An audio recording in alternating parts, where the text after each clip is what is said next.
The satisfyingly heavy thud of the car door closing behind me was the final note in the symphony of a perfect day.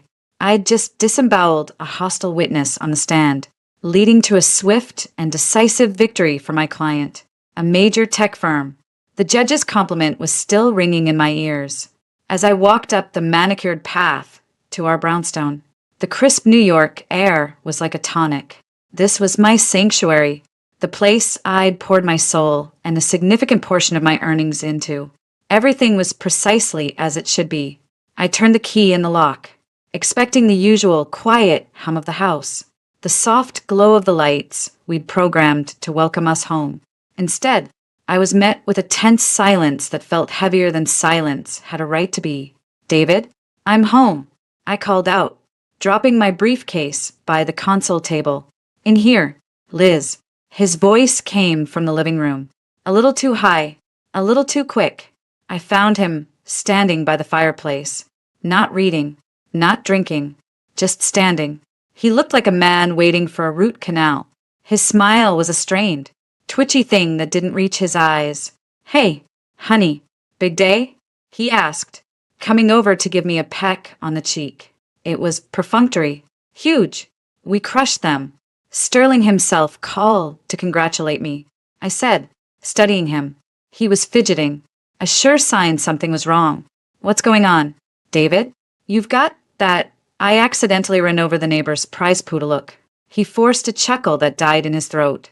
"Nothing gets past you. It's just, we need to talk about something." A cold trickle of apprehension started down my spine. "Okay, talk. Did something happen at your job?"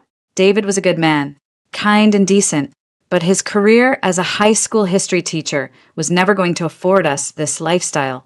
It was a disparity we'd long since navigated, but sometimes it prickled. No, work's fine. It's family." That word, in that tone, instantly put me on guard. My family consisted of a few distant cousins I exchanged Christmas cards with. His was more complicated. "Your mother? Is she all right?" "Mom's fine.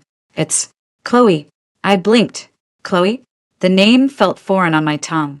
Chloe was the daughter of the woman my father had married late in life. A whirlwind romance after my mother passed. We were never close. She was 10 years younger, perpetually playing the victim, and her life was a masterclass in poor decisions. I'd seen her maybe a dozen times in total. "What about her?" David ran a hand through his hair, a gesture of pure agitation. "She's in a bind, Liz, a real bad one. Chloe is always in a bind." "David, what is it this time? Maxed out another credit card? Lost another job waiting tables?" I tried to keep the edge out of my voice, but it was difficult. My patience for Chloe's dramas was less than zero. "It's more serious than that," he said, his voice dropping, taking on that pleading tone I'd come to dread. "She's pregnant." I waited, and women get pregnant every day. It's generally considered a natural process. "Liz, please, don't be like that. She's due next month." That gave me a slight pause. A month? She must have been heavily showing, and I hadn't heard a thing. "Okay, so she's having a baby. Congratulations to her, and what's his name? Jake? Where does that leave us?" They got evicted from their apartment in Queens. Apparently, Jake lost his job a while back, and they haven't paid rent in 3 months. They have nowhere to go. Liz, nowhere. The cold trickle turned into an ice bath. I could see where this was going, and the sheer audacity of it was taking my breath away. "Let me get this straight," I said, my voice dangerously calm. "Chloe, my stepsister whom I barely know, and her deadbeat boyfriend, who can't hold down a job, are about to have a baby, and they're homeless, and you're telling me this because—" He looked at me, his eyes wide with a mixture of fear and a stubborn kind of resolve. "I told them they could stay here, just for a little while, until they get back on their feet." The silence that followed was absolute. I could hear the blood pounding in my ears. I stared at him, waiting for the punchline, for him to say he was joking, but he just stood there, looking like a guilty child. "You did what?" The words came out quiet, lethally soft. "Honey, try to understand. She's family. She's pregnant. What was I supposed to do? Let her give birth on the street? His voice was rising now, defensiveness replacing the pleading. Family? I spat the word out. She is my father's widow's daughter. That's not family.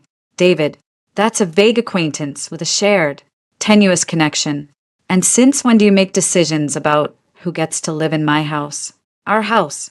Elizabeth. He shot back, a flash of anger in his eyes.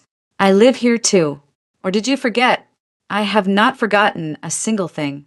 I haven't forgotten that I bought this house before we were married. I haven't forgotten that I pay the mortgage, the property taxes, and the staggering maintenance bills on this, our house. And I certainly haven't forgotten that a major decision, like inviting people to live with you, sis, something you discuss with your partner. You don't just decree it after the fact. There wasn't time to discuss it. He yelled, throwing his hands up. She called me sobbing this morning. They were being locked out today. What was I supposed to say? Sorry, let me check with the boss. Yes, that's exactly what you were supposed to say. I was shouting now. All the triumph of the day evaporated, replaced by a white-hot rage.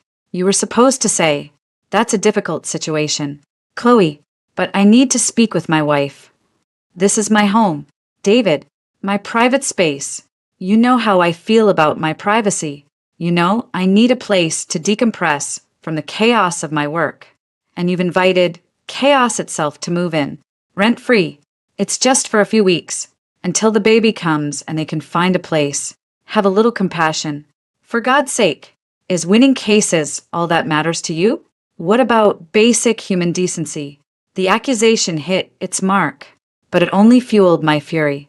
He was trying to paint me as the villain, the cold, heartless career woman, while he played the noble savior. Don't you dare, I seethed, stepping closer to him. Don't you dare turn this around on me. This is about you making a unilateral decision that affects both of our lives. This is about you violating my trust and the sanctity of our home. This isn't compassion. David, this is being a pushover. You're so desperate to be the good guy that you're willing to sacrifice our peace for it. We were nose to nose now. Years of underlying tensions about money, family, and control bubbling to the surface in a toxic stew. His face was flushed, his jaw tight. I will not apologize for helping family, he said, his voice low and shaking. The decision is made. They're on their way. The finality in his tone was like a physical blow. He wasn't asking. He was telling. He had committed us, committed me, to this nightmare without my consent. I felt a dizzying sense of betrayal. This man, whom I had loved, whom I had built a life with, had just shown me that my feelings, my comfort, my domain, meant less to him than the manufactured crisis of a near stranger. Before I could form another sentence, the doorbell rang. The sound was obscenely cheerful in the tense silence of the room. David's eyes widened in panic. He looked from me to the door and back again. They're here, he whispered, as if I might not have guessed. I didn't move. I just stood there, my arms crossed, my entire body trembling with a rage so pure it was almost calming. I looked at my husband, at the pathetic guilt on his face, and I knew I was defeated. For now, the bell rang again, insistently. Aren't you going to get it? I asked, my voice icy cold. Your guests are waiting. He swallowed hard and walked to the door like a man heading to the gallows. I turned to face the fireplace, my back to the door, needing a moment to compose myself, to lock the fury away behind a mask of cold indifference. I heard the door open. David. Oh, thank God. It was Chloe's voice, pitched high with a theatrical tremor. It was awful. Just awful. Hey, man, thanks for this. Really, that was Jake's voice. A low, grating mumble. I took a deep, steadying breath and turned around. There they were, standing in my foyer, silhouetted against the evening light. Chloe, looking impossibly large and pale, one hand resting dramatically on her swollen belly, the other clutching an overstuffed duffel bag. And Jake, lanky and slouching, a backpack slung over one shoulder, his eyes already scanning the entryway with an appraising, almost possessive gleam. Chloe's eyes met mine, and she offered a weak, watery smile. "Oh, Elizabeth. Hi. I'm so sorry about all this. You're just a lifesaver." I didn't smile back. I just looked at her, then at Jake, then at my husband, who couldn't meet my gaze.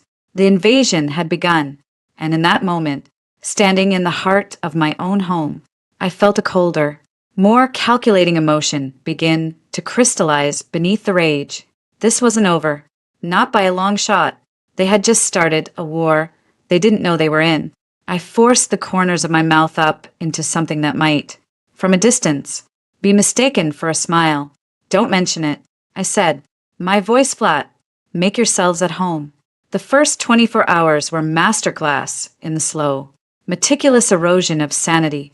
My home, a space meticulously calibrated for peace and efficiency, had been transformed into a chaotic, foreign landscape overnight. It wasn't just the physical presence of Chloe and Jake.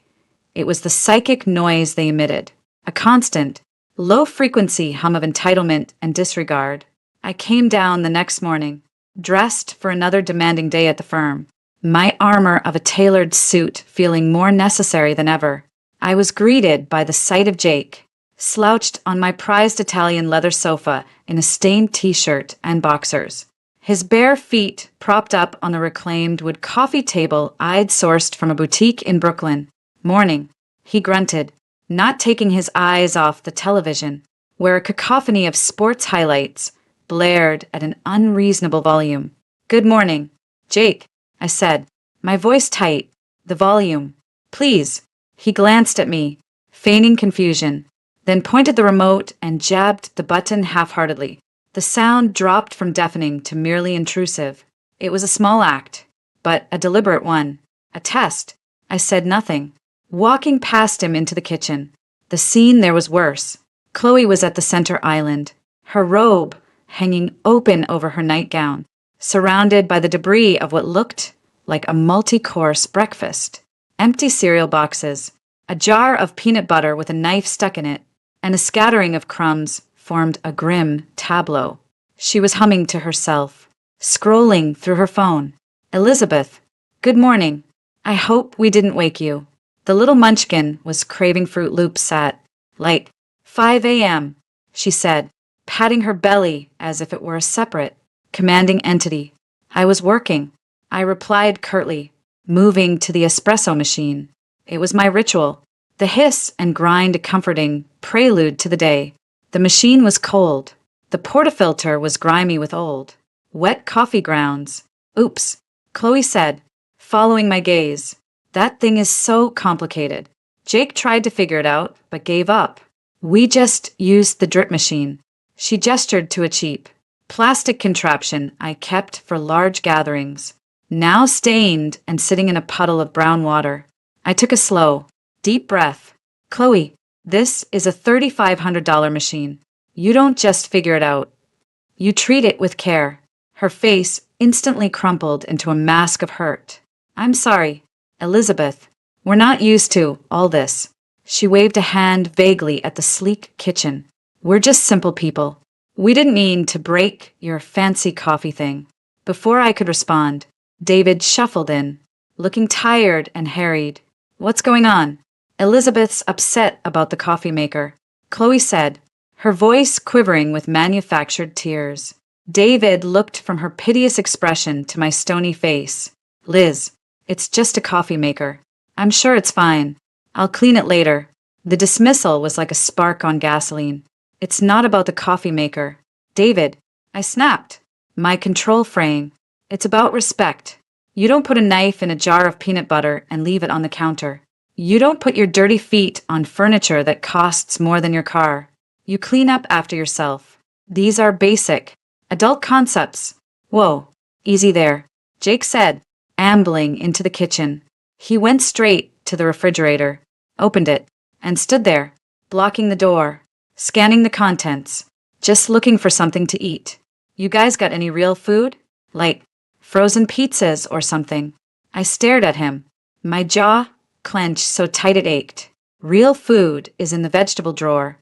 Jake, the one you're leaning on. He snorted, grabbed a can of soda, and shut the door.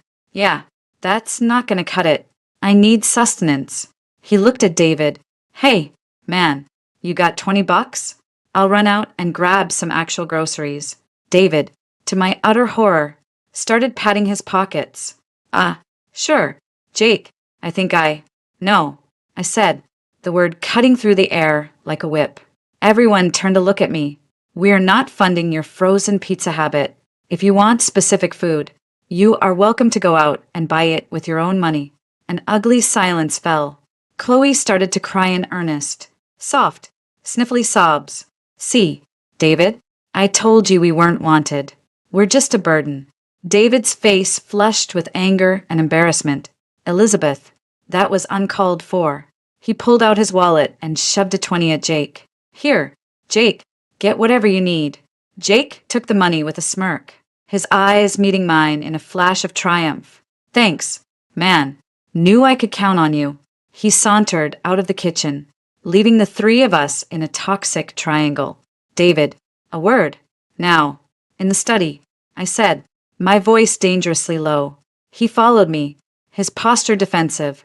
I closed the door. Are you out of your mind? I hissed, keeping my voice down so the unwanted guests wouldn't hear. You're giving him money? Now, after they've been here less than a day and have already trashed the kitchen and disrespected our home? What was I supposed to do? Liz? Let him starve? David shot back, running a hand through his already messy hair. He's a grown man. If he's hungry, he can get a job. That's how it works. And you're enabling this. David, you're making it comfortable for them to stay. This few weeks will turn into months. And you know it. You're being paranoid. They're in a tough spot. A little compassion wouldn't kill you. This isn't compassion. This is being a doormat. Look at them. They've made zero effort. Chloe hasn't mentioned job hunting. Jake hasn't mentioned anything except what's in our fridge. They see you as an easy mark. And you're proving them right. I will not apologize for being a decent human being, he said, his voice rising. This is my house too. And if I want to help my family, I will. The term is enabling. David, and this is my house. Legally, financially, in every way that matters. And I will not have it turned into a flop house for your freeloading quasi-relatives. The moment the words left my mouth, I knew they were a nuclear option. His face went white, then red with a kind of shameful fury I'd never seen before. So that's what this is really about, isn't it? He said, his voice trembling. The great Elizabeth, reminding everyone who holds the purse strings. I'm just the charity case you let live here. Is that it? That is not what I said. And you know it. This is about boundaries and respect, which you have completely trampled. The argument spiraled from there. A rehash of the previous night's battle, but now poisoned by the tangible evidence of the invasion. We were interrupted by a knock on the study door. David? Chloe's voice was small and pathetic from the hallway. I'm not feeling so good. The stress, it's not good for the baby. Maybe you could make me some tea? David shot me a look of pure accusation, as if my perfectly reasonable anger was causing Chloe physical harm. Of course. Chloe, I'll be right there. He brushed past me without another word, leaving me alone in the study. I stood there, shaking, listening to the sounds of my husband comforting the woman who was systematically destroying our home. I heard the kettle being filled, the clatter of a mug, their murmured voices in the kitchen. I was an outsider in my own life. That evening was a study in silent warfare. I ate a salad alone at the island while the three of them ordered greasy Chinese takeout with David's money, no doubt, and spread it out on the living room floor in front of the TV, laughing at some inane movie. My home smelled of soy sauce and defeat. Later, as I got ready for bed, David came into the bedroom. The air between us was frigid. They're not bad people. Liz, he said, his tone conciliatory but weary. They're just different from us. They need a little help. I turned from the bathroom mirror, cold cream in my hand. Help is giving someone a referral to a social worker. Help is offering to pay the security deposit on an affordable apartment.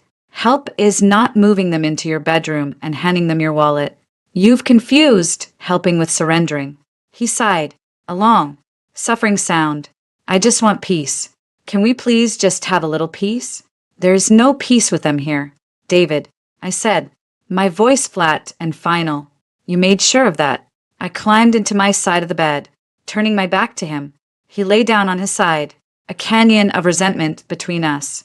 The house, which had always been my refuge, now felt like a gilded cage. The sanctuary had well and truly unraveled, and as I lay there, listening to the faint sound of the television and Jake's grating laugh from downstairs, the cold, hard seed of a plan began to take root in the fertile soil of my anger. If David wanted peace, he would get it, but it would be a peace of my making, on my terms, and it would be absolute. The next 2 weeks were a special kind of hell, a slow, grinding erosion of my spirit. I started spending longer hours at the office, not because the work required it, but because the alternative was returning to the occupied territory my home had become. The pristine, minimalist spaces were now littered with the detritus of Chloe and Jake's existence. A baby book on prenatal yoga, a discarded video game controller, a constant, faint smell of microwave popcorn that clung to the upholstery. My interactions with David were reduced to terse, functional exchanges. Did you pay the gas bill? The recycling goes out tomorrow. We were roommates, and hostile ones at that. He'd fully embraced his role as the martyred benefactor, tiptoeing around Chloe's ever-shifting moods and trying to find common ground with Jake. A futile endeavor if ever there was one. I was in my office, prepping for a deposition, trying to lose myself in the clean, logical lines of contract law, when my personal cell phone buzzed. It was a number I didn't recognize, but with a London area code. A flicker of professional curiosity cut through my gloom. I answered, my voice all business. Elizabeth Holloway. Elizabeth. Arthur Sterling. The voice was crisp, authoritative, and unmistakable. Arthur Sterling wasn't just the CEO of Sterling. Thorne Vanderbilt, he was its living legend. A direct call from him was rare and significant. Mr. Sterling, to what do I owe the pleasure? I asked, my pulse quickening. That victory in the Omnicorp case. Nasty business. You handled it with remarkable finesse. The board was impressed. Thank you, sir. It was a challenging but rewarding case. Rewarding indeed. Which brings me to my reason for calling. We're making a significant strategic pivot in our European operations. The London office needs new leadership, strong leadership. We're not looking for a caretaker. We're looking for a visionary to shake things up, to bring some of that New York aggression and brilliance to the city. I sat up straighter. My deposition, notes forgotten. I see. My mind was racing. London.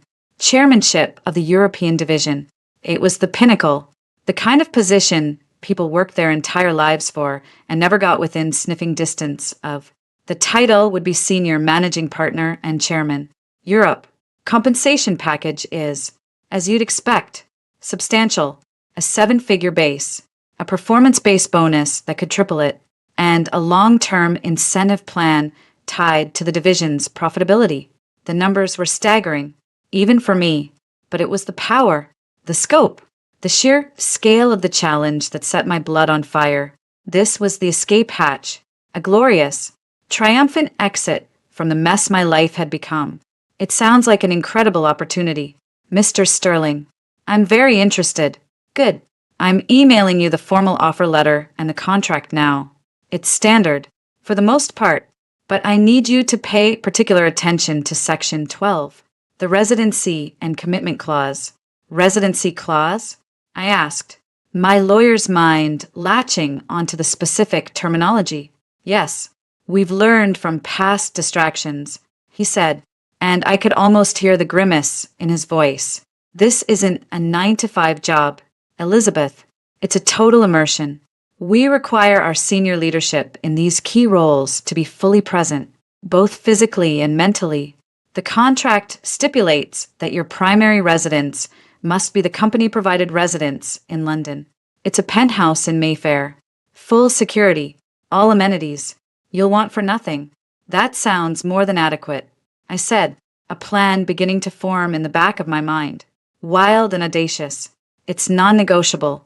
Furthermore, to ensure there are no conflicting loyalties or potential security risks, all your privately held real estate assets, globally, will fall under the management of our corporate property division for the duration of your tenure. They will be maintained, secured, and if you wish, sold or rented out to thoroughly vetted, corporate-approved tenants. The key point is this: the properties must be vacated. No long-term guests, no extended family situations. We need your focus to be absolute. The last thing we need is a key executive dealing with a tenant dispute or a domestic issue back in the States. It's a clean break. Do you understand? I understood perfectly. It was as if the heavens had opened up and delivered a weapon of divine retribution. Wrapped in a golden bow, I felt a smile, the first genuine one in weeks. Touch my lips. I understand completely, Mr. Sterling. It's a very prudent policy. No distractions. Exactly. Review the documents. Have your lawyer look them over. But I need an answer soon. Elizabeth, this offer is exclusive, and it's not going to be on the table forever. I'll review everything immediately and have an answer for you within 48 hours. Excellent. Talk soon. I hung up the phone, my hands trembling slightly, but not from nerves. From adrenaline. I opened my email and there it was, the offer letter. I scrolled past the eye-watering numbers, past the title, straight to section 12. I read it once, then twice, savoring every word. The employee agrees to take up primary residence at the company-designated property. All other residential properties owned wholly or in part by the employee shall be transferred to the management purview of STV Property Management. Said properties shall be vacated of all occupants prior to management transfer. No tenancy or occupancy agreements, formal or informal, shall be permitted without the express written consent of STV Property Management, which consent may be withheld at the company's sole discretion. It was ironclad. It was perfect. It was my ticket out and their eviction notice, all in one beautifully legal package. I spent the rest of the day in a fog of suppressed euphoria. I drove home, but for the first time, the dread was gone, replaced by a cold, calculating anticipation. I walked into the usual scene. Jake on the couch, Chloe chattering at David in the kitchen. David looked up as I entered, his expression guarded. "Hey," he said, "you're home late. Big things are happening at the firm." I said, my voice light, almost cheerful. I hung up my coat with deliberate care. "Oh yeah?" David asked, curiosity cutting through his usual defensive posture. "Maybe. Still early days," I said, being deliberately vague. I needed to set the stage. I went to the fridge and pulled out a bottle of Pellegrino. Tough market right now. Lots of restructuring talk. Nasty business. I sighed. A convincing performance of professional worry. David's face fell. Restructuring? Does that mean layoffs? I took a long sip of water, letting the anxiety hang in the air for a moment. It's a possibility. My position, let's just say it's not as secure as it once was. The pressure is on from the top. Sterling himself is cracking the whip. It wasn't a complete lie, just a strategic misdirection. David looked genuinely concerned. For himself. For our lifestyle. Jesus. Liz, is it that bad? I'm handling it, I said, with a brave smile that didn't reach my eyes. But we might need to tighten our belts. Be prepared for some changes. I saw the panic flash across his face. He looked from me to Chloe, who was listening with wide, worried eyes. The provider fantasy he'd been living was suddenly threatened. "Don't worry, David," Chloe piped up, her voice syrupy with false sympathy. "I'm sure Elizabeth is just being modest. She's a superstar. They'd never let her go." But her eyes were calculating, already assessing the stability of her new free ride. I just gave a non-committal shrug and walked upstairs, leaving them to stew in the uncertainty I had just created. The stage was set. Let them get comfortable with the idea of instability. Let David sweat a little about the bills, he was so casually handing over to Jake. I closed the door to my home office and opened the contract on my laptop again. I scrolled to the signature page. All I had to do was sign. My digital signature would be the first domino, setting off a chain of events that would end with Chloe and Jake on the curb and David groveling at my feet. I leaned back in my chair, a slow, mysterious smile spreading across my face. It was no longer a smile of desperation, but one of pure, unadulterated power. They thought they had invaded my home. They had no idea they were living on borrowed time, in a house that was about to be repossessed by a far higher authority. The game had just changed, and I was about to become the undisputed champion. The charade began in earnest the next day. I became an actress in my own life, and my performance was worthy of an Academy Award. The confident, sharp-edged Elizabeth Holloway was carefully packed away, replaced by a quieter, more vulnerable version of myself. I let the strain show. I started coming home from the office, looking genuinely weary, not just irritated. I'd sigh heavily while reviewing household bills on my tablet, a subtle but deliberate shift from my usual efficient scrutiny. A few nights after the restructuring conversation, I orchestrated the first major scene. I was in the kitchen, staring into the refrigerator as if the answers to my problems were hidden behind the kale. David came in, drawn by my uncharacteristic stillness. "Everything okay?" he asked, his voice cautious. I closed the refrigerator door and leaned against it, rubbing my temples. "I don't know, David. The pressure at work is intense. There's talk of merging entire departments. People are getting nervous." I let my voice trail off, heavy with implication. He took the bait, his face etched with real concern now. "Your department? Are you on the list?" "I'm a high-value target, which means I'm also a high-cost target," I said, turning to face him, letting him see the feigned anxiety in my eyes. "If they're looking to cut fat, my salary could fund 3 junior associates. Sterling is all about the bottom line right now. It's brutal." David ran a hand over his face. "What can I do? Maybe I should look for a second job. Tutoring pays well." The offer was pathetic, but perfect for my narrative. "Oh, David, that's sweet," I said, reaching out and touching his arm, a gesture that felt foreign but necessary. "But your teaching is your calling. I wouldn't ask you to do that. It's just a lot of pressure." I let my shoulders slump. "I just need to figure it out." I saw the guilt flash in his eyes. Guilt for his inability to contribute equally. Guilt for the financial strain Chloe and Jake were undoubtedly causing. He pulled me into a hesitant hug. "We'll get through this, Liz. We always do." I rested my head on his shoulder, my face a cold mask he couldn't see. "We," I thought. "There is no we in this. There's just you, and the consequences of your actions."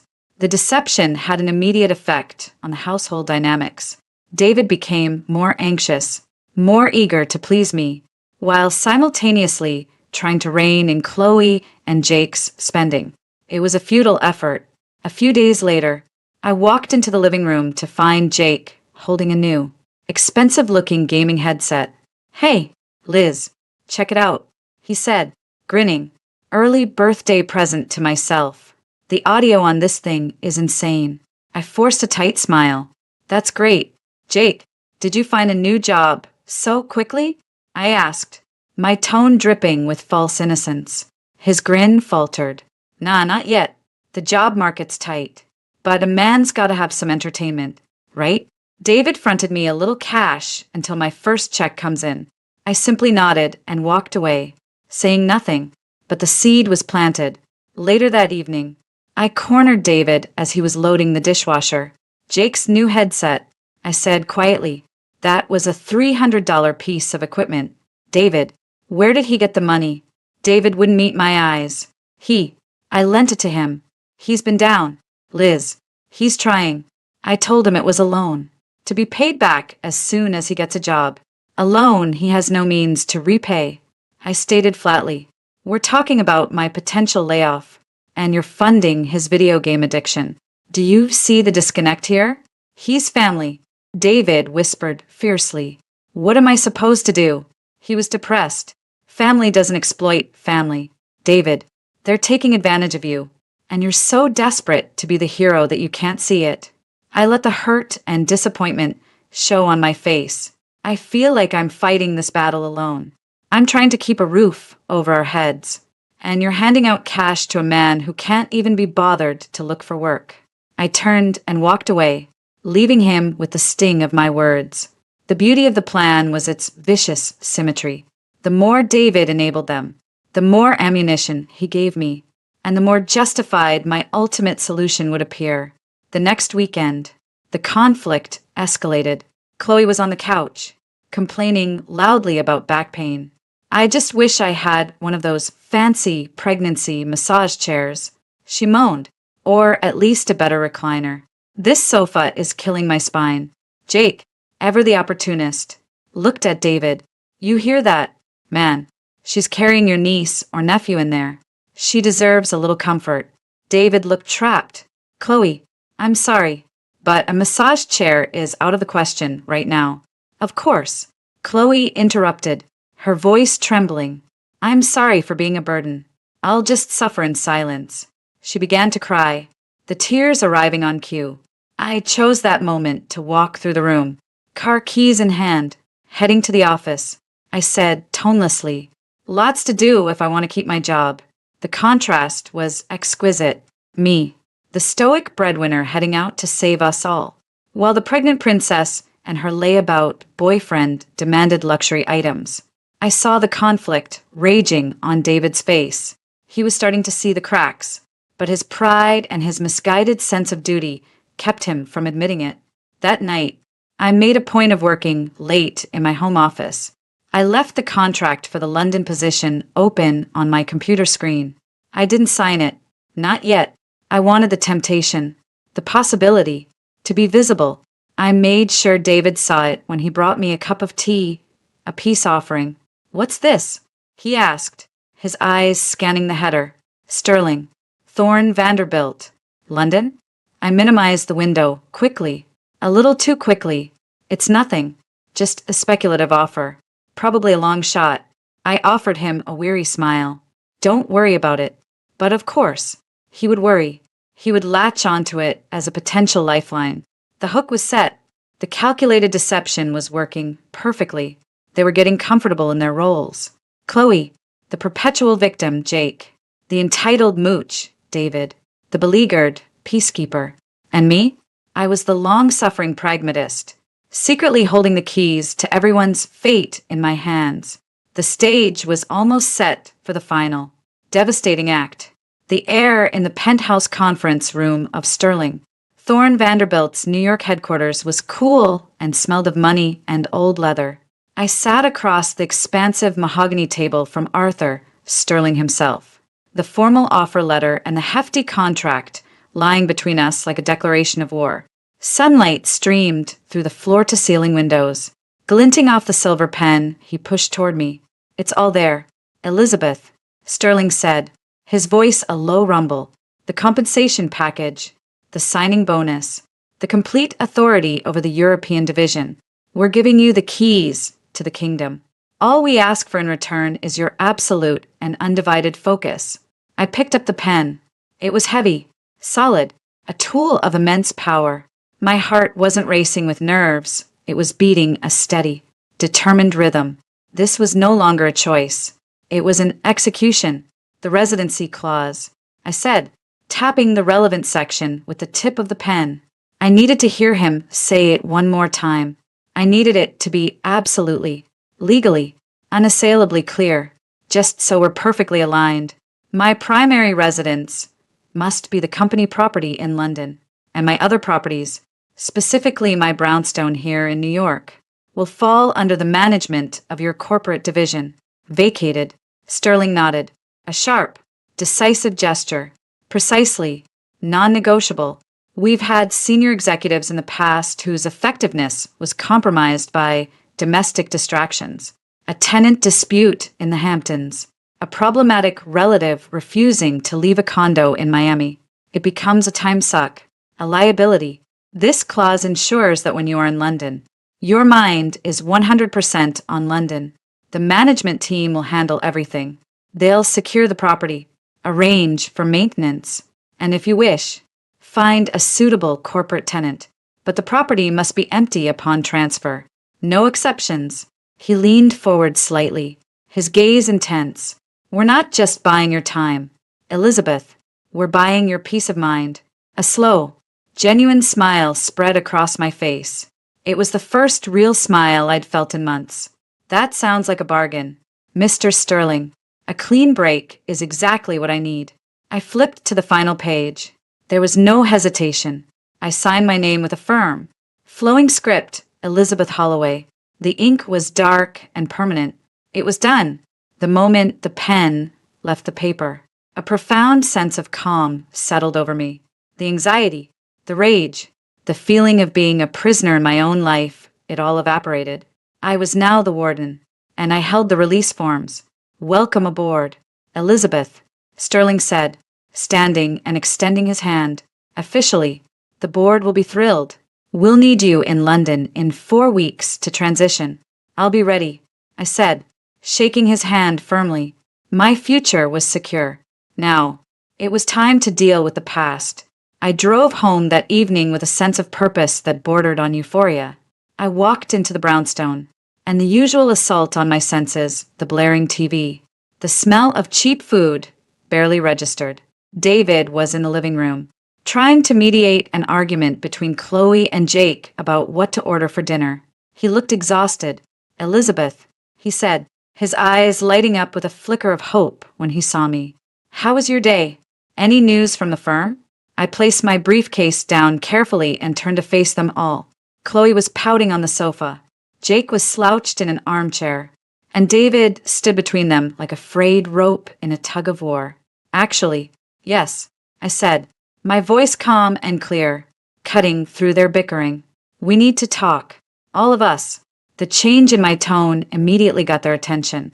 Even Jake muted the television. What is it? David asked, his face pale. I received a formal offer today. A promotion. I let the word hang in the air. David's face broke into a relieved smile. A promotion? That's fantastic news. I knew it. I knew they wouldn't let you go. See? He said, turning to Chloe and Jake. I told you everything would be fine. It's in London. I continued, my voice still even. Senior managing partner and chairman of the European division. It's the opportunity of a lifetime. The smile froze on David's face. London? As in, England? That's the one, I said with a slight smile. But what about us? What about the house? He stammered, confusion warring with dawning horror. That's the best part, I said, my tone becoming businesslike. The package includes a full relocation and a company-owned residence in Mayfair. Chloe sat up straighter, her hand going to her belly. Mayfair? Like in the movies? Oh my God, that's so exciting. We've always wanted to see London.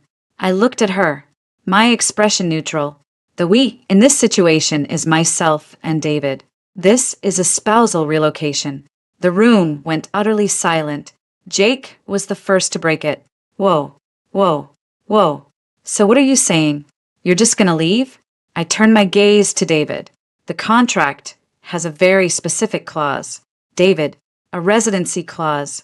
I am required to live in the company-provided residence. And this house, I said, gesturing around us, will be turned over to the company's property management division. They have strict rules. It must be vacated. No long-term guests. The clause is explicitly clear on that point. The color drained completely from David's face. He looked like I'd just punched him in the gut. Vacated? Elizabeth, what are you talking about? Chloe is due in less than a month. They have nowhere to go. I understand that creates a complication, I said, my voice cool and legalistic. But the contract is signed. It's legally binding. The corporate management team will be here in 4 weeks to take possession. They won't allow occupants. It's a liability issue. Chloe let out a sharp, gasping sob. You're kicking us out? You're throwing a pregnant woman out on the street? She turned to David, her face a mask of theatrical betrayal. David, you promised. You said we were safe here. Elizabeth, You can't be serious, David cried, stepping toward me. We can talk to them, explain the situation. Surely they'll make an exception for family. I already asked. I lied smoothly. They were adamant. No exceptions. Sterling himself said the clause is non-negotiable.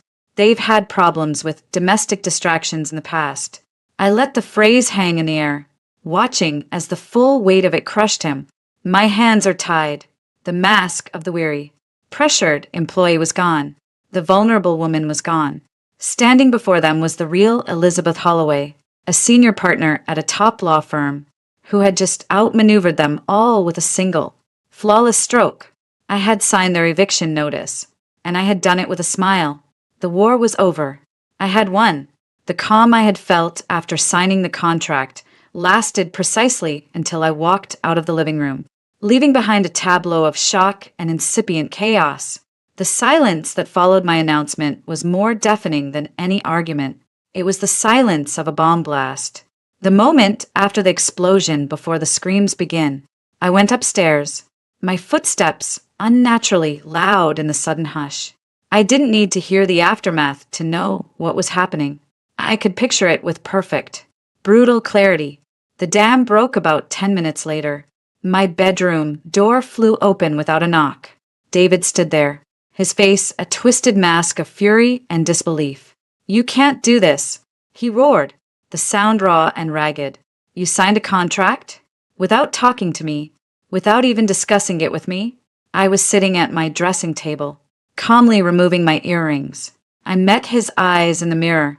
Discuss what, David? The career opportunity of a lifetime? The one that secures our financial future? You seemed quite happy to discuss my potential layoff. Why is a promotion suddenly a problem? Don't you dare twist this, he shouted, storming further into the room. This isn't about the promotion, and you know it. This is about them. He jabbed a finger toward the door. You're using this job as a weapon to get rid of Chloe and Jake. I turned on the stool to face him, my expression icy. The clause was in the contract. David, it's standard for this level of position. I didn't write it. I simply agreed to it. Bullshit, he exploded. You could have negotiated. You're a goddamn lawyer. You could have told them about our unique situation. Our situation. I stood up, my own anger finally rising to meet his. What situation is that, David? The situation where you moved 2 people into my home without my consent? The situation where you've been funding their lazy, entitled existence with my money? That situation. Should I have told Arthur Sterling that my husband has turned our marriage home into a halfway house for his freeloading quasi-family? And could he please make an exception to his multi-million-dollar corporate policy to accommodate that? He flinched as if I'd struck him. They need our help. How can you be so cold? So calculating? Calculating? I let out a sharp, bitter laugh. You want to see calculating? Calculating is getting pregnant and having no plan. Calculating is losing your job and not looking for a new one. Calculating is manipulating a soft-hearted man into supporting you by crying about being family. I'm not calculating, David. I'm surviving. I'm reclaiming the life you so carelessly gave away. His fists were clenched at his sides. So that's it? You're just going to run off to London and leave me to clean up your mess? My mess? My voice dropped to a deadly whisper.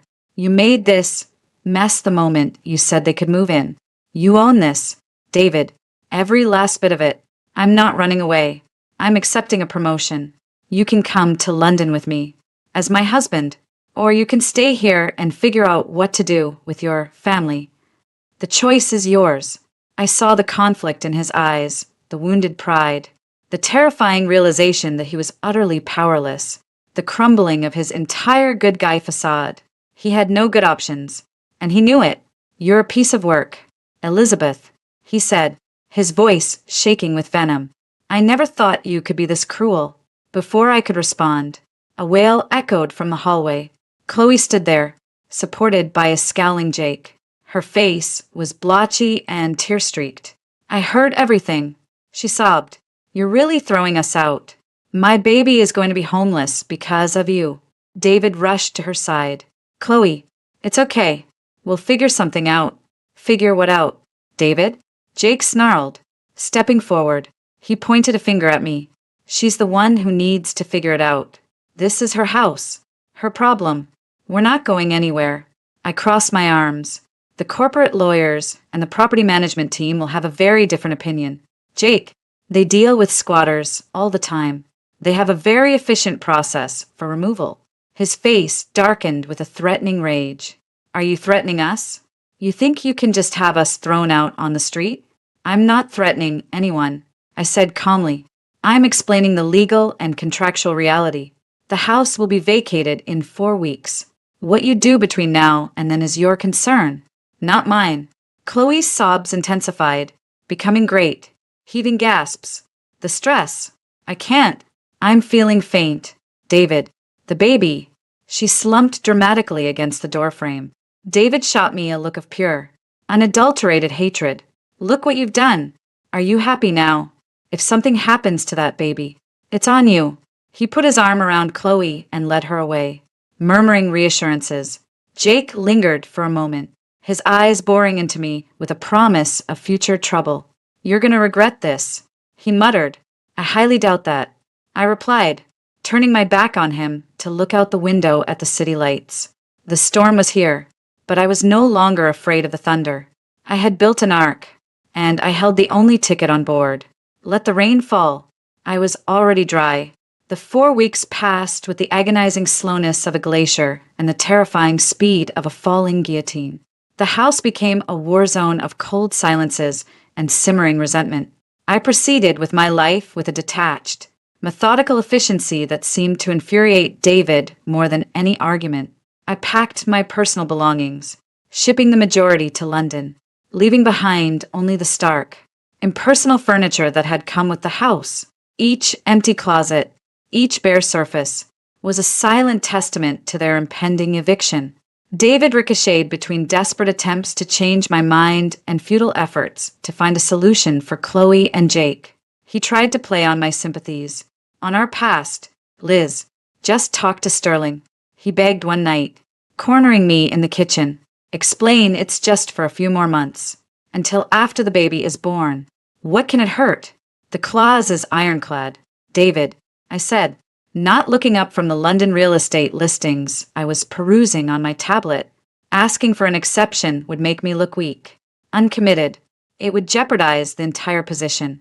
I worked too hard for this to risk it for people who have shown me nothing but disrespect. People? He shot back, his voice cracking. They're not people. They're my family.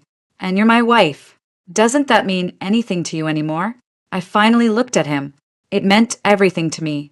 Until you decided that their comfort was more important than my peace. Until you made me a stranger in my own home. You redefined our marriage. David, not me. He had no answer for that. He just stared at me, his eyes full of a bewildered hurt, as if he couldn't understand how the woman he married had become this monster. He never saw that his actions were the catalyst. Meanwhile, Chloe and Jake shifted tactics. The hysterics gave way to a sullen, passive-aggressive campaign. They stopped pretending to clean up after themselves entirely. The mess in the living area and kitchen became a deliberate protest. Jake would accidentally bump into my packed boxes in the hallway. Chloe would play sad music on her phone at all hours. It was juvenile, pathetic, and utterly ineffective. Their presence had become an irritating buzz in the background, a problem I had already solved. The final week, David became frantic. He tried to get Chloe and Jake to look at apartments, but the places he could afford on a teacher's salary were dismal compared to the brownstone, and they rejected them all with contempt. We can't raise a baby in a dump like that. Jake scoffed after one viewing. Where are we supposed to get the security deposit and first month's rent? Chloe wailed. You have to help us. David, you promised. I watched it all unfold with a sense of grim satisfaction. They were trapped in the prison of their own entitlement, and David was finally realizing there was no lock on the door from the inside. The eviction day dawned bright and clear. I was already dressed in a sharp, traveling suit, my single suitcase by the front door. My car to the airport was scheduled to arrive in 2 hours, right on time, at 9 o'clock a.m. sharp. The doorbell rang. The sound echoed through the tense silence of the house. Chloe, who was now massively pregnant and had taken to camping on the living room sofa, let out a small whimper. Jake stood up, his posture aggressive. David looked like a man heading to his own execution. I walked to the door and opened it. There were 3 people standing on the stoop. A woman in a severe black pantsuit, holding a tablet, flanked by 2 large, impassive men in security uniforms. They looked like they'd been carved from stone. Elizabeth Holloway, the woman asked, her voice devoid of inflection. Yes, I'm Eleanor Vance, from STV Corporate Property Management. We're here to take possession of the property. She handed me a clipboard. If you could just sign here to confirm our arrival and the state of vacant possession. I took the clipboard and signed with a flourish. The property is ready for transfer. Eleanor Vance gave a curt nod and stepped inside, her eyes sweeping over the scene with professional detachment. Her gaze fell on Chloe, Jake, and the pile of their unpacked belongings heaped in the corner of the living room. Ma'am, sir, she said, her tone polite but utterly firm. I need you to vacate the premises immediately. Jake took a belligerent step forward. Who the hell are you? We're not going anywhere. Eleanor didn't even blink. She looked at Jake as if he were a mildly interesting insect. My name is Eleanor Vance. This property is now under the management of Sterling Thorne Vanderbilt. Per the contract signed by Ms. Holloway, all personal occupants must be removed prior to transfer. You are currently trespassing. Trespassing? Chloe shrieked from the couch. I live here. I'm having a baby. Your personal circumstances are not relevant to the contract. Eleanor replied, her voice chillingly calm. She looked at her tablet. You have 20 minutes to gather your personal belongings and leave. After that, we will be changing the locks, and any remaining property will be inventoried and placed in storage at your expense. You can't do this, David cried, stepping between Eleanor and Chloe. This is my house too. I'm her husband. Eleanor glanced at me, then back at her tablet. The property deed and the signed management contract list only Elizabeth Holloway as the sole owner. Your marital status does not grant you tenancy rights that supersede a corporate contract. Sir, now, I strongly suggest you assist your guests in removing their things. My colleagues, she gestured to the 2 security guards, who took a synchronized step forward, are here to ensure a smooth transition. The reality of the situation finally crashed down on them. This wasn't a family argument anymore. This was a corporate eviction. Cold, legal, and unstoppable. Chloe began to sob hysterically. Great. Gulping cries. Jake started yelling. A stream of profanities directed at me, at David, at the impassive guards. He made a sudden lunge toward one of the boxes containing my fragile items. It was over in a second. The 2 guards moved with practiced efficiency. One stepped in front of Jake, blocking his path, while the other took his arm in a firm but nonviolent grip. Sir, do not touch the property. Come with me. Please, the guard said, his voice a low rumble. Get your hands off me. Jake yelled, struggling uselessly. David stood frozen, his face a mask of horror and shame. He looked from the sobbing Chloe to the restrained Jake, to my cold, composed face. Elizabeth, for God's sake, stop this, he pleaded. I looked at him, my expression unreadable. It's done, David. The decision was made the moment you invited them in. You just didn't know it yet. I turned to Eleanor. I believe my work here is done. The keys. I handed her my set of house keys. She took them. Safe travels. Ms. Holloway, the car service is waiting. I picked up my suitcase and walked towards the door without a backward glance.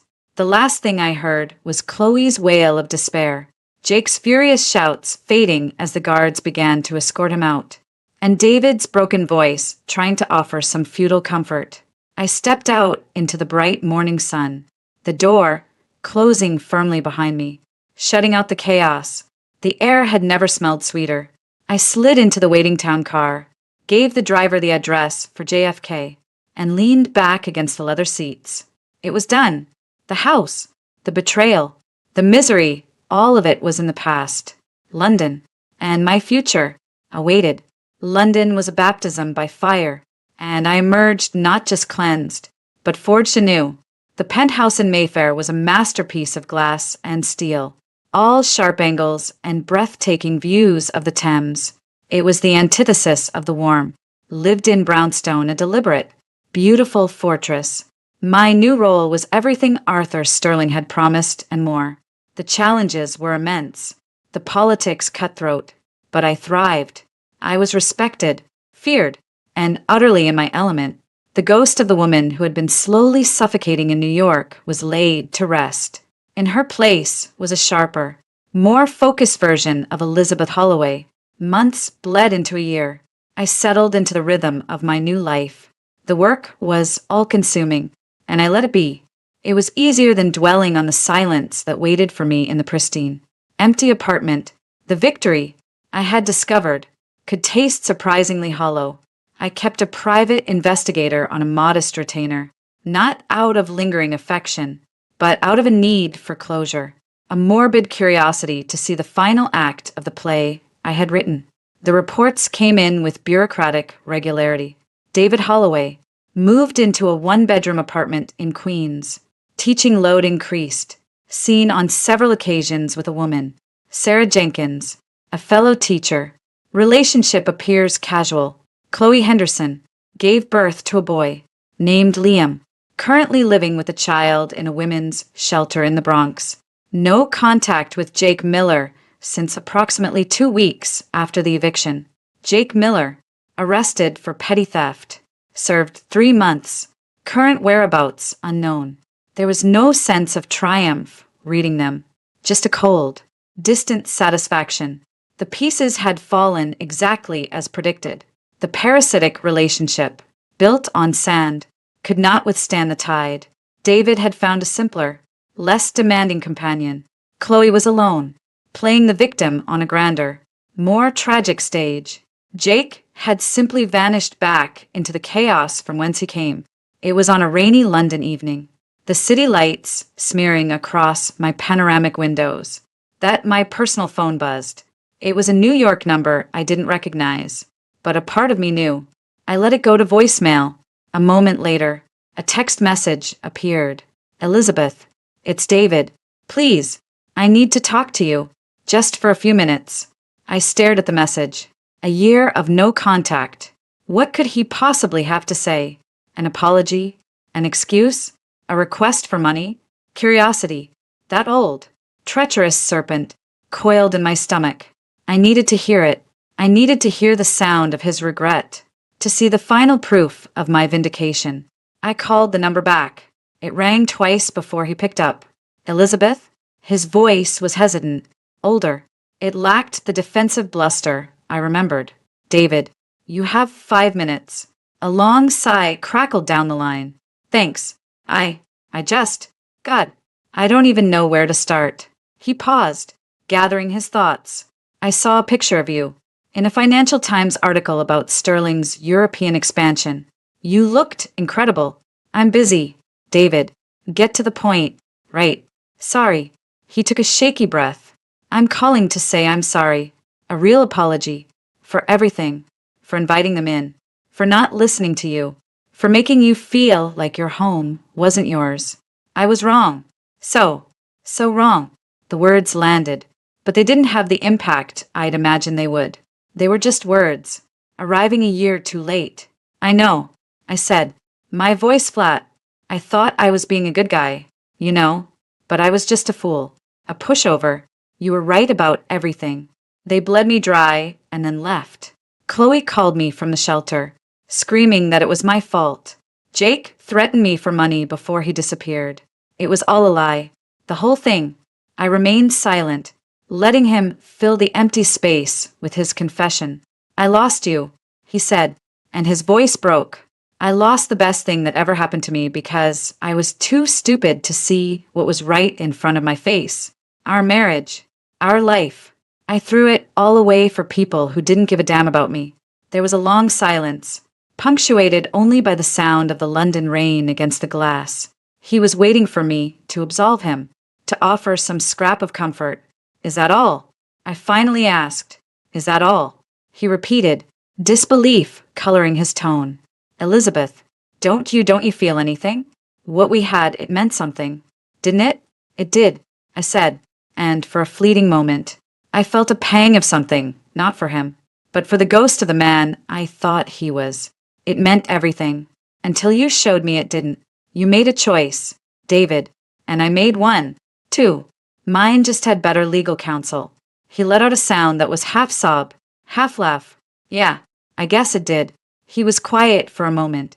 So that's it? This is goodbye? There was no goodbye, David, I said, my voice softening with a finality that was almost gentle. There was an ending. You just weren't in the room when I wrote it. I didn't wait for a response. I ended the call and placed the phone on the cool glass table. I walked to the window, looking out at the illuminated city. The rain had eased, leaving the streets glistening. I had won. I had my victory, my empire, my peace. The look on their faces as they were escorted out was everything I had imagined. But the triumph was a quiet, solitary thing. The house, the marriage, the life I had built, it was all gone, dismantled by my own hand in response to his betrayal.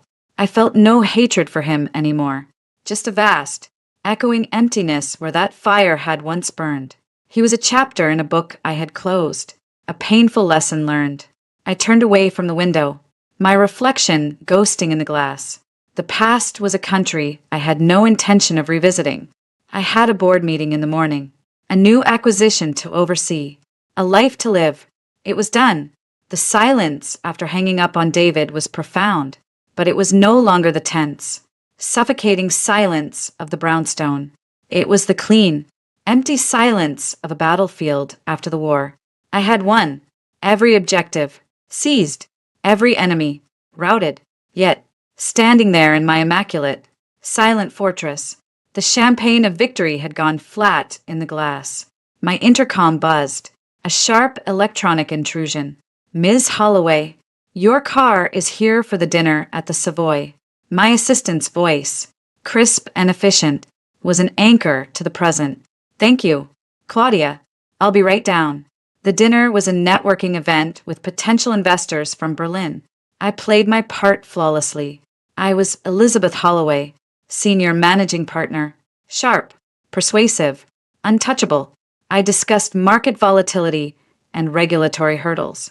My laughter at appropriate moments was like the chime of fine crystal, but a part of me was detached, observing the performance from a distance. The call had stirred the sediment. A week later, an email from Eleanor Vance popped up in my inbox with the subject line, Update, New York Property, Final Disposition. Ms. Holloway, per your authorization and the terms of the management contract, the New York brownstone has been cleared, professionally cleaned, and inspected. All personal effects remaining were cataloged and, as per your instruction, donated to charity, receipt attached. The property was listed on the luxury rental market and has secured a corporate tenant, a Japanese tech firm, on a 3-year lease. The first quarter's rent has been deposited into the designated account. Please find the full report and lease agreement attached. The matter is now concluded. Best, Eleanor. Concluded. The word was so final. I clicked open the attachment. There were photos. My former home. Stripped of every trace of me. Of David. Of them. It looked like a hotel suite, beautiful, sterile, and utterly anonymous. I felt nothing. No pang of loss. No flicker of nostalgia. It was just a financial asset now, performing well, as it should be. But David's call had opened a door I thought I'd welded shut. It wasn't regret that seeped through, but a cold, clinical curiosity. I needed the final page. I needed to see the epilogue. I called Claudia into my office. I need a personal errand run, I said, sliding a piece of paper across the desk. It had 2 names, Chloe Henderson, and the women's shelter address from the investigator's report. Find this woman. Tell her Elizabeth Holloway is willing to cover 6 months of rent on a modest, clean apartment and provide a stipend for childcare. On one condition, Claudia, to her credit, didn't bat an eyelash. And the condition, ma'am? She signs a non-disclosure agreement. She never speaks my name, David's name, or mentions the brownstone to anyone. Ever again. She gets a fresh start, and I get permanent silence. Have our legal team draft something airtight. Use an intermediary service for the payments. No direct contact. Understood. Claudia took the note and left. It was a cheap price for a permanent solution. Chloe would get the lifeline she desperately needed, and I would sever the last, fraying thread connecting me to that chapter. It wasn't compassion, it was pest control. The call from Claudia came 2 days later. It's done. She signed. She cried. She called you a blessing. The first payment has been processed. Good. I ended the call. Chloe was now a closed file. A month later, a padded envelope arrived at my office, marked personal. Inside was a small, familiar jewelry box. My grandmother's pearls. I had forgotten about them in a safe deposit box. There was a note in David's clumsy handwriting. Elizabeth found these while closing out the storage unit. They always looked better on you than in a box. No strings, just returning what's yours. D. I held the cool strands in my hands. It was the first gesture from him that had no angle, no plea, no hidden blame. It was simply in return, an acknowledgement. It was the period at the end of the sentence. That evening, I had drinks with Alistair Croft, a charming, ruthlessly ambitious hedge fund manager I'd been seeing casually. We were at a rooftop bar.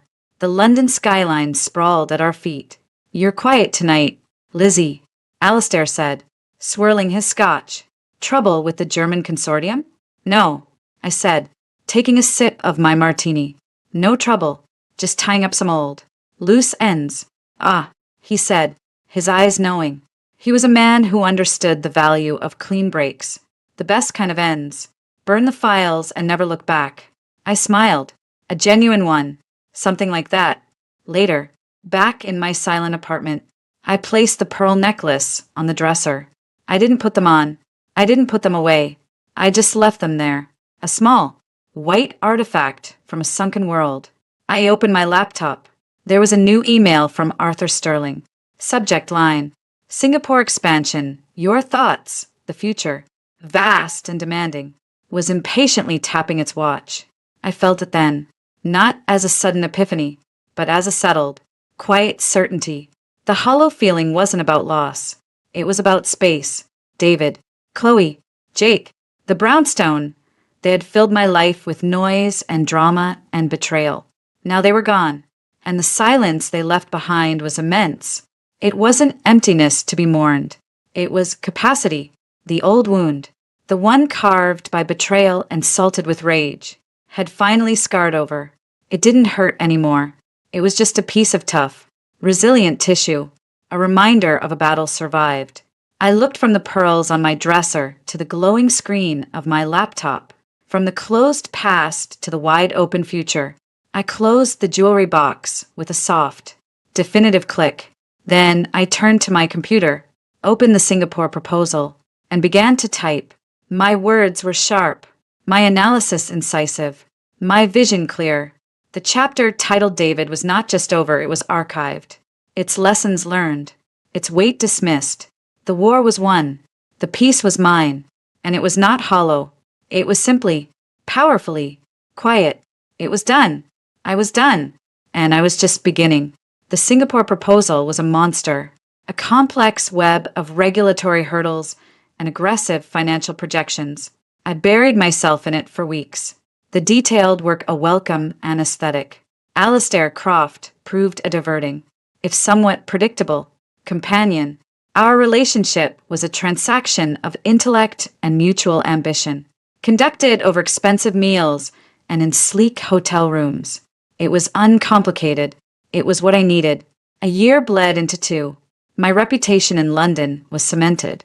I was feared, respected, and, in certain circles, even admired. The article in the Financial Times had been the first of many. I cultivated the image of the unflappable, brilliant American, a force of nature in the staid world of British finance. The past was a ghost I assumed I had successfully laid to rest, which is why the email, when it arrived, felt like a physical blow. It was a Friday evening. I was working late, the city lights a glittering carpet below my office window. The sender's address was a generic free mail account, liamsmum.chloe@gmail.com. The subject line was blank, a cold, not tightened in my stomach. I hadn't heard that name in years. How did she get this address? My corporate email was fiercely guarded. Claudia must have given it to the intermediary during the apartment arrangement. A lapse in protocol. A mistake. I clicked it open. There was no greeting. Elizabeth, I know I signed that paper, but I don't know who else to turn to. It's about Liam. My son. He's sick. The doctors say it's serious. His kidneys. He needs treatments. Special ones. That aren't all covered. I've spent everything. I'm going to lose the apartment. I lost my job because I had to take so much time off. I'm not asking for me. I'm asking for him. He's just a little boy. He's innocent in all this. Please, you have so much. You won't even notice, but it would save him. I'm his mother. What else can I do? Chloe.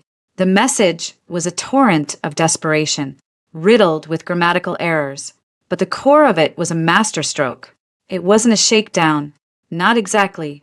It was an appeal to a higher authority, not my pity, but a calculated guess at a residual, twisted sense of responsibility. He's innocent in all this. The words were chosen to inflict maximum damage. I leaned back in my chair, my heart hammering against my ribs. Rage was my first response. White hot, incandescent rage. The audacity, the sheer, unmitigated gall to crawl out of the woodwork, to violate a legal agreement, to try and guilt me after everything. I had given her a clean start. I had been more than fair. I started drafting a reply, my fingers flying across the keyboard. Chloe, you are in violation of a binding non-disclosure agreement. Any further communication will be met with immediate legal action. The matter is closed. I hovered my finger over the send button, but I didn't click. I saw the ghost of a little boy, a child I had never met, who bore no blame for the sins of his parents. He's sick. Damn it. I whispered to the empty office. This was a different kind of war, not one I could win with contracts and cold fury. This was a moral ambush. I could ignore it. I had every legal right to do so. I could have my lawyer send a cease and desist letter that would terrify her into silence. It would be the clean, efficient thing to do. But the victory would be ashes, because she was right about one thing.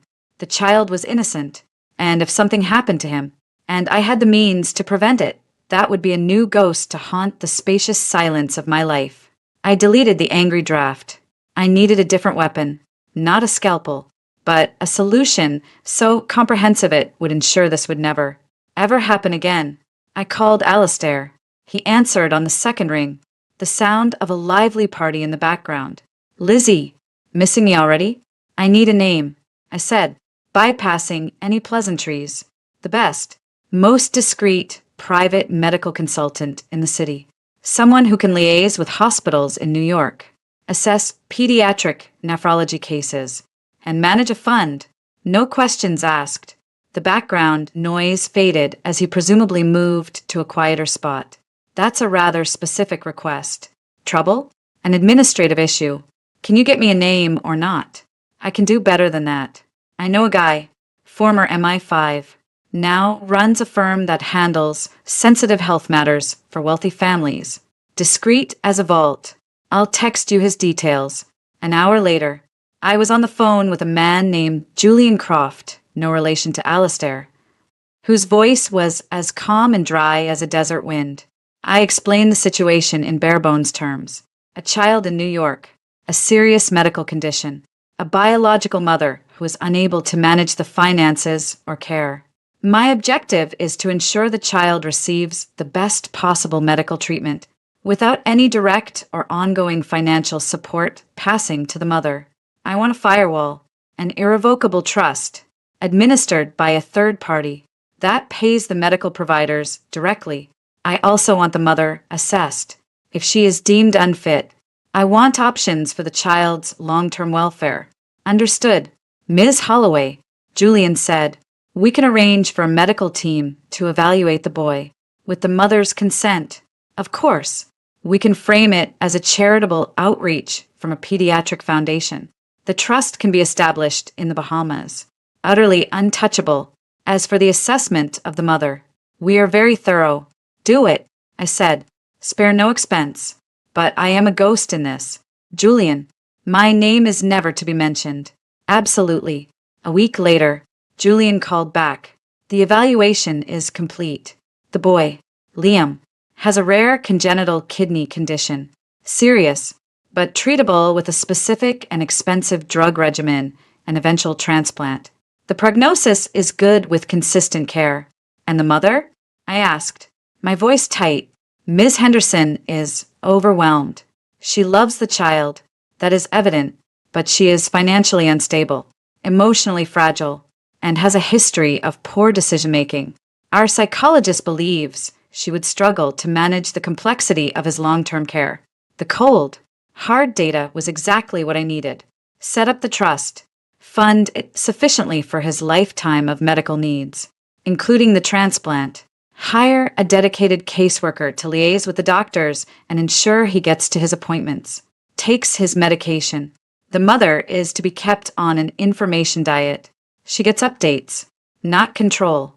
And if she balks, if she wants control of the funds, remind her of the alternative, which is nothing, and remind her of the NDA she has already broken. This is not a negotiation. This is the only offer on the table. It was done. A solution engineered with the cold precision of a corporate takeover. Liam would get his chance. Chloe would be taken care of, but kept at arm's length.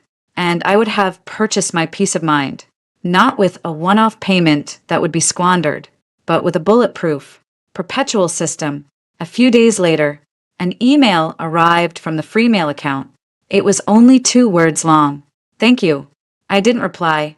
I deleted it and blocked the address. Then I walked to my window, looking out at the timeless flow of the Thames. I had faced down the ghost of the past, not with a shout, but with a silent, devastatingly effective checkbook. I had not been blackmailed by sentiment. I had managed a liability, but as I stood there, a thought, unbidden, crept in. I had built a life that was a fortress, but fortresses are defined by what they keep out.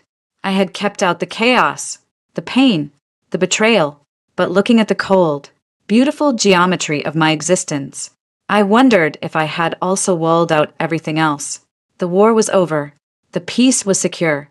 But as I turned back to the sterile glow of my laptop, the silence in my pristine apartment felt, for the very first time, like a choice I was no longer sure I wanted to make. The resolution of the Liam situation, as I coldly termed it in my mind, was a masterclass in strategic detachment. Julian Croft's firm executed the plan with flawless efficiency. The trust was established. A stern, capable caseworker was assigned to liaise with the doctors and ensure Chloe received only necessary, pre-approved updates. The firewall was impregnable. I had addressed the problem not as a human dilemma, but as a systemic risk, and I had neutralized it. The email of thanks was deleted, the address blocked. The matter was, once again, concluded, yet the incident left a hairline crack in the polished facade of my new life. It was a reminder that the past was not a country I had left behind, but a ghost that could, with the right provocation, still whisper at the feast. My work continued to be all-consuming. The Singapore expansion was approved, and I spent the next 6 months in a whirlwind of transcontinental flights, high-stakes meetings, and negotiations that stretched into the early hours. Alistair Croft was a convenient companion for galas and events, his charm a useful shield against the more tedious social obligations. Our relationship was a perfectly balanced equation of mutual benefit. He enjoyed the prestige of being seen with a woman of my stature. I appreciated his undemanding company and his extensive, useful network.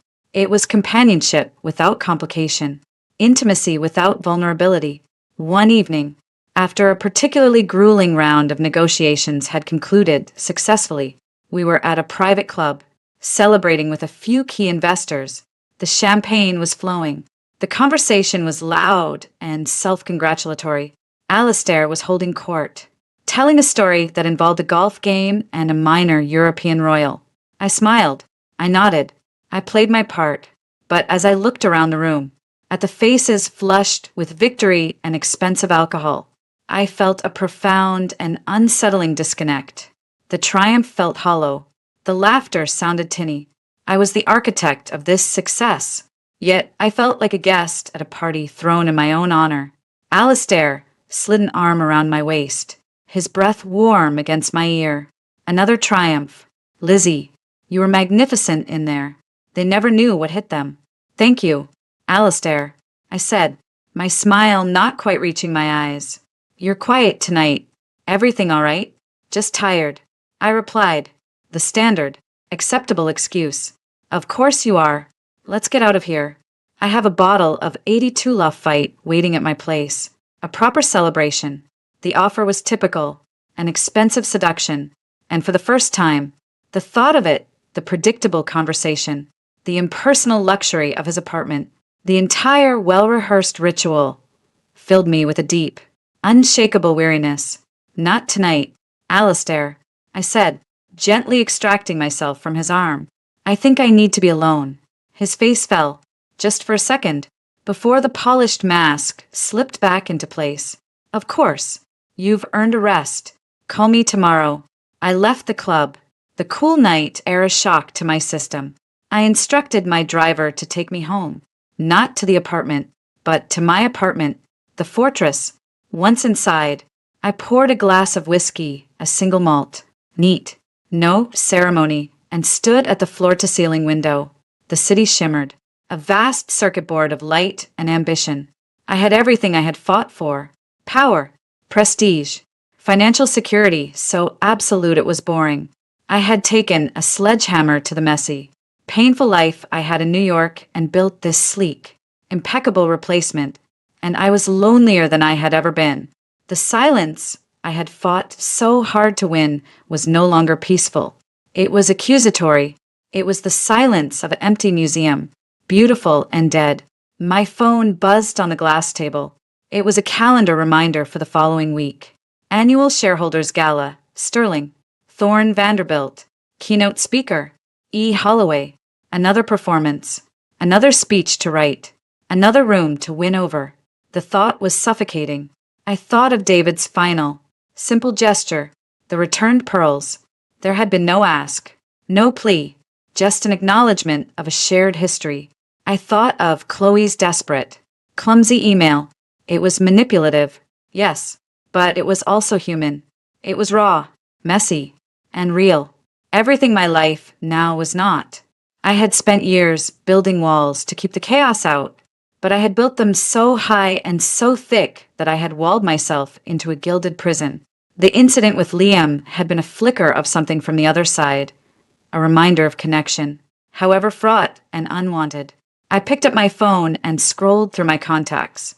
I found the number for the head of Sterling's philanthropic foundation. It was 11 p.m., but I knew Charles Edgerton would answer. He was as much of a workaholic as I was. Elizabeth? He answered, sounding surprised. Is everything all right? Charles, I need a project, I said, my voice firm, decisive. A project? I thought you had your hands full with Singapore. Not a corporate project, a personal one. For the foundation, I want to establish a new initiative focused on pediatric renal diseases, specifically providing support for single mothers navigating complex medical treatments for their children, funding for medical bills, but also for housing, transport, psychological support, a holistic approach. There was a long silence on the other end of the line. Elizabeth, that's incredibly specific and generous. Can I ask what's prompted this? You can ask, I said coolly, but I won't be providing a donor statement. I'll be funding the majority of it anonymously. I want you to handle the publicity, the administration. I'll provide the capital and the strategic direction. Another pause. I could almost hear his mind whirring, calculating the PR benefits, the tax implications. Of course, absolutely. We can set it up as a dedicated fund. The Holloway Pediatric Renal Support Fund has a nice ring to it. No, I said, the word sharp and final. No name. It's not about that. Call it the Lifeline Fund. Something simple. Something that doesn't have my name on it. Understood, Charles said, his tone now purely professional. I'll draw up some proposals, first thing in the morning. I ended the call. I hadn't done it for Chloe. I hadn't even done it for Liam. Not really. I had done it for me. It was a way to engage with the world, with its pain and its complexity, on my own terms, not as a victim, not as a target for emotional blackmail, but as an architect. I could use my power, my resources, not just to build corporate empires, but to build something that might, in some small way, mend a broken thing. It was a calculated risk, an open window in the fortress wall. But as I stood there, looking out at the endless lights of London, the silence in the room felt different. It was no longer empty. It was full of potential. The war was over. The peace was secure. But perhaps peace wasn't a destination. Perhaps it was a verb, and I was just beginning to learn how to do it. The establishment of the Lifeline Fund was, like all my endeavors, executed with ruthless efficiency. I transferred a significant, yet manageable, portion of my assets into the Foundation's control, with strict, detailed protocols on its disbursement. Charles Edgerton, to his credit, asked no further questions. The allure of a massive, no-strings-attached donation outweighed any curiosity. The fund was launched with quiet fanfare within the philanthropic community, a new, anonymous initiative dedicated to supporting families navigating pediatric renal disease. I took a seat on the Foundation's Oversight Committee, under my own name. It was a strategic move. My presence lent credibility and ensured my anonymous directives were followed to the letter. The first meeting was a revelation. Around the polished table were doctors, social workers, and other philanthropists. The conversation wasn't about market share or quarterly earnings. It was about medication adherence, the emotional strain on siblings, the logistical nightmare of getting a child to dialysis 3 times a week. I listened, mostly. I was far out of my depth in terms of the medical and social jargon, but I understood systems, logistics, and inefficiencies. When a frustrated doctor described how a brilliant treatment plan failed because a single mother had to choose between a paying shift and taking her son to an appointment, I saw a problem I could solve. We need to decouple the support from the parent's employment status. I interjected, my voice cutting through the warm, well-meaning discussion. The fund shouldn't just cover medical bills. It should provide a transportation stipend, a flexible childcare grant for siblings. Treat the family as a holistic unit. The financial burden is the root cause of the failure to adhere. There was a moment of silence. Then, the lead doctor, a woman named Anya Sharma with kind eyes and a sharp mind, nodded slowly. She's right. We're treating the symptoms, not the disease. The disease is poverty. In that room, I wasn't Elizabeth Holloway, the feared corporate raider. I was Elizabeth Holloway, the committee member with a knack for operational efficiency. It was refreshing. A few weeks later, I ended things with Alistair. It was a conversation as clinical as a contract termination. This isn't working for me anymore. Alistair, I said over a final dinner at a restaurant he had chosen, a place that was all about being seen. He looked genuinely surprised, then amused. Found someone else. Lizzie? Someone with a more impressive portfolio? No, I said, sipping my wine. I've just found that I prefer my own company. This has been pleasant, but it's run its course. He studied me, and for the first time, I saw a flicker of respect in his eyes. Beneath the irritation, you're a cold one. Holloway, I'll give you that. No messy feelings. I can appreciate that. He raised his glass. To clean breaks. To clean breaks. I echoed. It was the most honest moment we'd ever shared, free from the performative aspect of that relationship. I leaned into my new, strange double life. By day, I was the ruthless head of European operations, dismantling underperforming divisions and negotiating billion-dollar mergers. By night, and on weekends, I was the anonymous benefactor and committee member, reviewing grant applications for the Lifeline Fund. It was through the fund that I met Michael Faraday. He was a partner at a rival firm, a legend in green technology investments. We had crossed paths professionally for years, always as respectful adversaries. He was the only one who had ever beaten me in a major takeover battle, a fact I grudgingly admired. I ran into him at a charity auction benefiting a children's hospital. He was there with his teenage daughter, who was clearly the center of his universe. "Holloway," he said, a genuine smile on his face. "I hear you're the driving force behind Sterling's new philanthropic push, the Lifeline Fund. Impressive work. It's a worthwhile cause," I said, my standard, deflecting response. "I know," he said, his gaze direct and unsettlingly perceptive. "My sister's boy has cystic fibrosis. I've seen firsthand how the system can fail families. It's good to see someone with your talents applying them to something like this." It wasn't flattery. It was an acknowledgement. We talked for 20 minutes, not about deals or markets, but about the bureaucratic hurdles of healthcare, the importance of funding psychosocial support. He was sharp, witty, and there was a warmth to him that was entirely absent from men like Alistair. He was also, I noted with a clinical detachment that felt increasingly forced, very attractive. A week later, a proposal arrived at my office, not a corporate one, a proposal for a joint venture between our two firms' charitable foundations to create a larger, more comprehensive support network for families with chronically ill children. It was a brilliant piece of work, strategically sound and genuinely impactful. I found myself spending hours on the phone with him, debating the minutiae of the proposal. The conversations would start professionally, but would often drift into personal territory.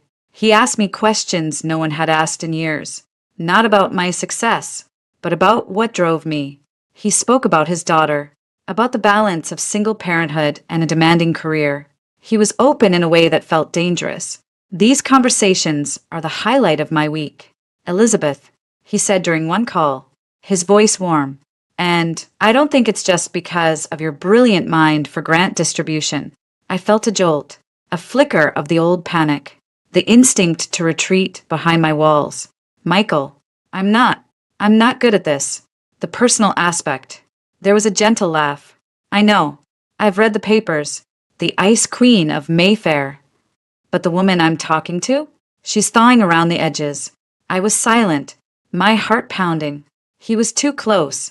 He saw too much. "Have dinner with me," he said, his tone softening. "Not a business dinner. A dinner.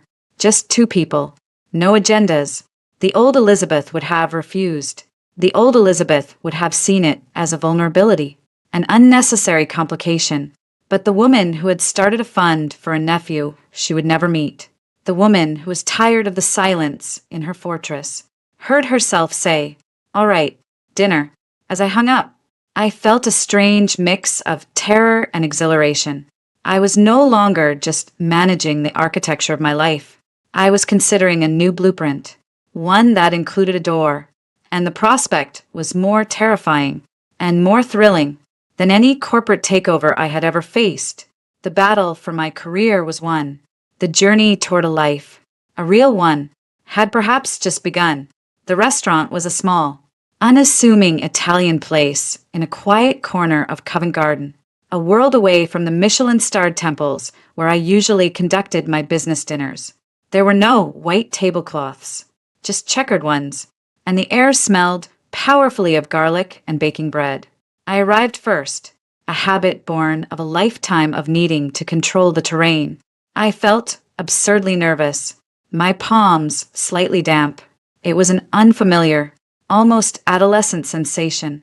When Michael walked in, he didn't look like a corporate titan. He was wearing a simple sweater and looked slightly windswept, as if he'd walked.